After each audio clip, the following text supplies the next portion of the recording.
ښایي خامخا داسې راغلي وي چې بیده یاست، داسې څه تجربه کوئ چې پوهیږئ خو په واقع کولی نسئ، یا به ویښ یاست خو ځان به ویښولی نسئ. دلته غواړم له باورونو، کلتورونو او روایتي تعبیرونو ورهاخوا مو د ساینس له نظره په خپسک او خوب لیدلو پوه کړم. د انسان د خوب او ویښواله جریان 3 حالت لري. لومړی ویښ حالت وي. کله چې تاسو ویښ یاست په دې حالت کې دماغ خورا فعاله وي چې د خپل اړوند حسونکو غړو څخه ټول سیګنالونه اخلي او په نتیجه کې حقیقي لیدل، اورېدل او لمسول تولیدوي. مګر هغه څه دي چې موږ ویښ ساتي. د ویښوالي مرکزونه ټول په دماغي ساقه، هایپوتالاموس او بیسل فوربین کې پاشلي دي. د ویښوالي دې مرکزونو ته د اسنډینګ ریټیکولر فورمیشن یا د نیورو ترانسمیټر خپرونکې شبکه هم وایي. ریټیکولر فورمیشن یا په اعصابو کې خپرونکې شبکه ټول تحریکي سیګنالونه د عصبي رسونکو یا نیورو ترانسمیټر په ډول لیږي، لکه اسیټیلکولین، نوروپینفرین، سیروټونین او ډوپامین. همدا کیمیاوات مغزي کورټیکس فعاله ساتي. مغزي کورټیکس د دماغ هغه برخه ده چې حقیقي لید، اورېدل او د لمس حس تولیدوي. همدارنګه دماغ د ویښوالي په حالات کې د وجود غړي فعاله ساتي، ځکه خو یو کس په ویښ حالات کې د درک پر بنیاد اراده او حرکت کوي. دوهم د بېشوره سترګو خوب وي. په دغه حالت کې چې کله سترګې بې خوځښته وي، د دماغ په هایپوتالاموس برخه کې د عصبي حجرو د خوب مرکز یا وینټرولاترل پری اوپټیک نیوکلیس ګابا رسونکي کیمیاوات باسي او په اعصابو کې د سیګنال خپرونکې شبکه بندوي. په نتیجه کې د مغز لوړ مرکزونه ګلیږي او ټول هغه حقیقي اورېدل، لیدل چې تاسې په ویښه کوئ غیر فعالیږي، ځکه خو کله چې سترګې ارامې او بې خوځښته وي تاسې خوب نه وینئ.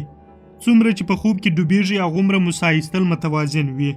دریم هم په متحرکه سترګو خوب کول دي. په دې حالت کې چې کله پټې سترګې ښوري نو د اعصابو خپرونکې شبکه په متناقضه ډول فعاله کېږي او په نتیجه کې له ځان سره د دماغ لوړ مرکزونه هم فعاله کوي.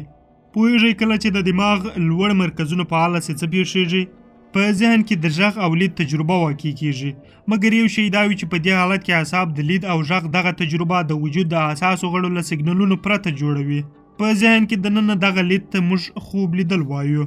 په دغه حالت کې د سترګو له ښورښ سره سم دماغ پیجو څپې خپروي. د همدې پیجو څپو په اشاره دماغ هغه ثبت شوي پیښې یا خیالات بیا تکراروي چې انسان په ویښه تجربه کړي وي. د خوب لیدل د دماغ په اوږدمهاله حافظه کې نه ثبتېږي، ځکه خو مو ډیری وخت هیر وي. همدارنګه دماغ په ځان کې ګلاسین او ګابا انتقالونکي کیمیاوات کوي، کوم چې وجود د یو لنډ غړي دپاره په فلج حالت کې ساتي. د همدې لنډمهاله فلج په وخت کې له سترګو او د ساه ایستنې د غړو څخه پرته نور ټول وجود فلج پاتېږي، ځکه خو انسان چې څه په خوب ویني یا اوري د هغه مطابق په وجود اجرات نسي کولی. دماغ ویښ وي خو پر وجود کنټرول نه لري. کوشش کوي چې ویښ سي، خو د دماغ او وجود همکاري ګډوډه وي. انسان په خوب کې هغه وخت خپسکه تصویروي چې کله ناڅاپه ویښ سي او وجود لا هم په فلج حالت کې پاته وي.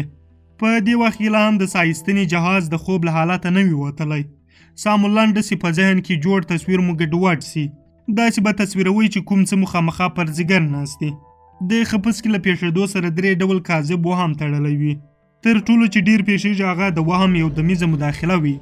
دوهم ډول کې متاثر کس ځان له وجود څخه جلا تصویروي. په دریم ډول وهم کې متاثر کس پر سینه بد شکل او ترسناکه پدیده ویني.